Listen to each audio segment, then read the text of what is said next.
Bonjour tout le monde et bienvenue sur ma chaîne. J'espère que vous allez tous très bien.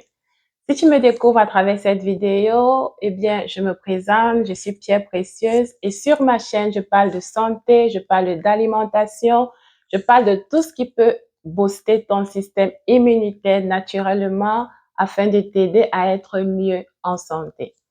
Ça va faire un peu plus de 2 ans. J'ai pas posté de vidéo. J'étais concentrée sur autre chose, mais aujourd'hui, je fais mon grand retour. Et ce qui m'a marqué, ce qui m'a touché pendant mon absence, c'est que vous avez posé énormément de questions. Et le plus important, le nombre d'abonnés a explosé. Nous sommes à 23 000, bientôt 24 000 abonnés et je ne saurais faire ce grand retour sans vous dire un grand merci du fond du cœur. Merci énormément pour votre soutien. Malgré que je ne postais plus de vidéos, merci de continuer de vous abonner. Cela prouve tout simplement que vous aimez ce que je fais et c'est la raison pour laquelle j'ai décidé de revenir sur YouTube. Aujourd'hui, je vais commencer par parler de l'électrophorèse. J'ai fait une vidéo là-dessus il y a quelques années et sous cette vidéo, j'ai eu énormément de questions. La semaine dernière, je répondais encore à une question sur l'électrophorèse. C'est pour ça que j'ai décidé de commencer avec une vidéo qui porte sur l'électrophorèse. Dans cette vidéo, vous trouverez la réponse à vos multiples questions. Ne quittez pas. À tout de suite.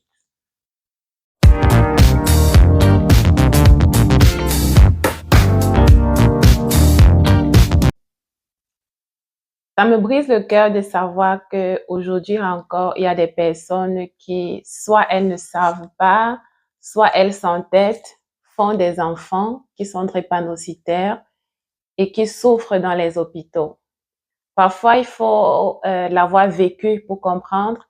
Parfois, il faut avoir vu un drépanocytaire souffrir ou mourir devant vos yeux pour comprendre que c'est vraiment important de prendre ce point très, très au sérieux.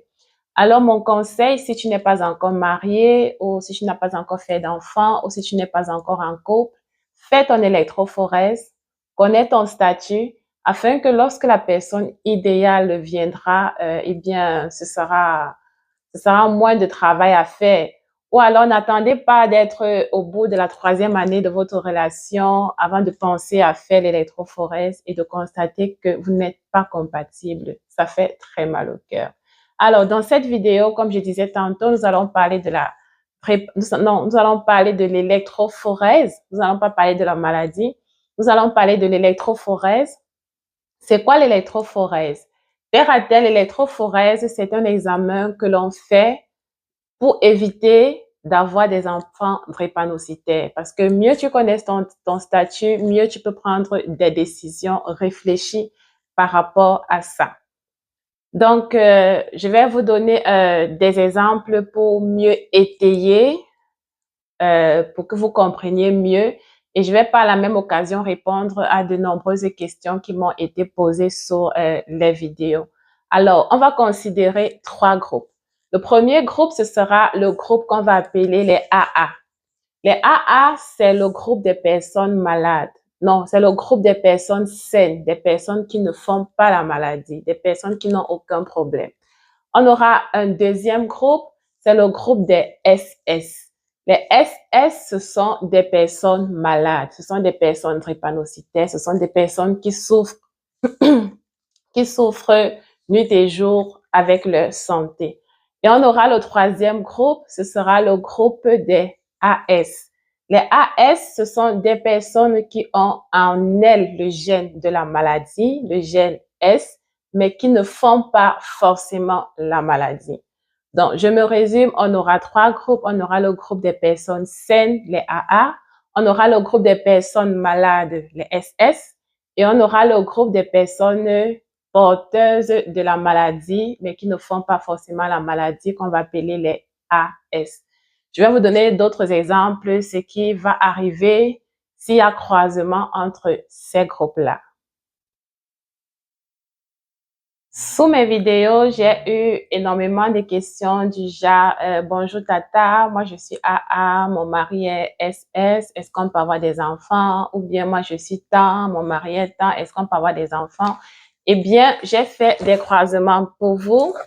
Je les mettrai sous l'écran pour que vous puissiez comprendre exactement ce que j'ai dit. On va commencer par le cas plus simple. Si moi je suis AA et que j'épouse un homme qui est AA, eh bien on aura des enfants AA, on aura des enfants pas malades parce que nous ne sommes pas malades. Si moi je suis SS et que j'épouse un homme qui est SS, eh bien on aura des enfants malades, on va former la famille des drépanocytaires. Si maintenant moi je suis, on va maintenant entrer dans les cas compliqués.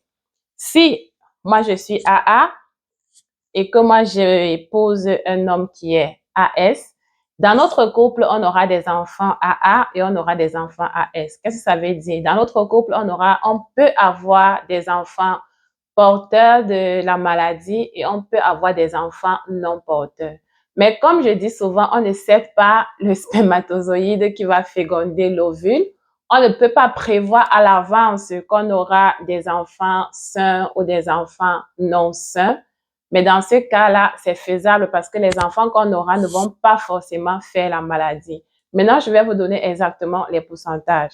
Si moi, je suis AA et que j'épouse un homme qui est AS, eh bien, on a 50% de chances d'avoir des enfants normaux AA et on a également 50% de chances d'avoir des enfants AS, c'est-à-dire des enfants porteurs de la maladie. Ça, c'est le premier cas. On aura un autre cas.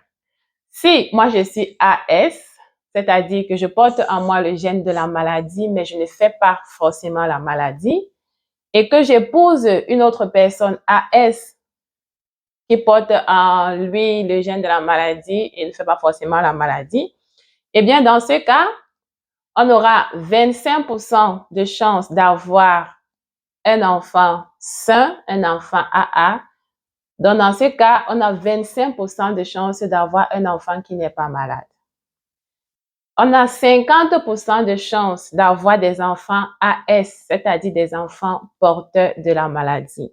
Et ensuite, on aura 25% de chances d'avoir des enfants malades. Donc, on aura 25% de chances d'avoir des enfants SS. Je vais me répéter parce que ça peut être ambigu, mais c'est aussi simple si on écoute très bien. Donc, je dis ceci. Si moi, qui est une femme, je suis AS et que j'épouse un homme qui est AS, nous deux, on ne fait pas la maladie, mais on peut donner des enfants qui font la maladie. Et dans le pouvoir donné là, on aura 25% de chances d'avoir des enfants AA, des enfants normaux. On aura 50% de chances d'avoir des enfants porteurs de la maladie, c'est-à-dire AS, et on aura 25% de chances d'avoir des enfants malades. Donc, si par exemple, on a 4 enfants, ça veut dire qu'un de nos enfants sera drépanocytaire, un de nos enfants sera porteur de la maladie et 2 de nos enfants seront sains. Est-ce que ça vaut la peine? C'est à vous de décider. Maintenant, on aura un troisième cas. Moi, je suis AS. Moi, je suis AS, je ne fais pas la maladie et j'épouse quelqu'un qui est AS. J'épouse quelqu'un qui est SS, c'est-à-dire quelqu'un qui est malade. Donc, je suis AS, je porte en moi l'allèle de la maladie et j'épouse un drépanocytaire. C'est ce que ça veut dire. Dans ce cas-là, à quoi est-ce qu'on va s'attendre?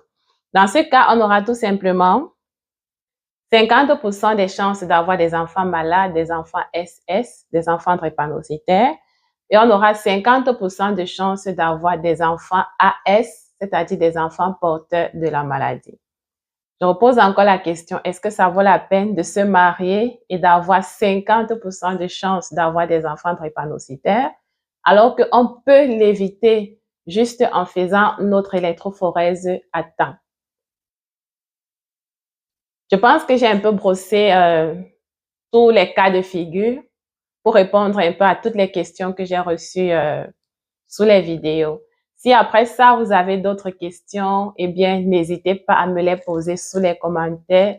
Et c'est toujours un plaisir pour moi de vous répondre. Sur ce, je vous remercie énormément d'avoir écouté cette vidéo et je vous dis à la prochaine pour la prochaine vidéo. Bye bye!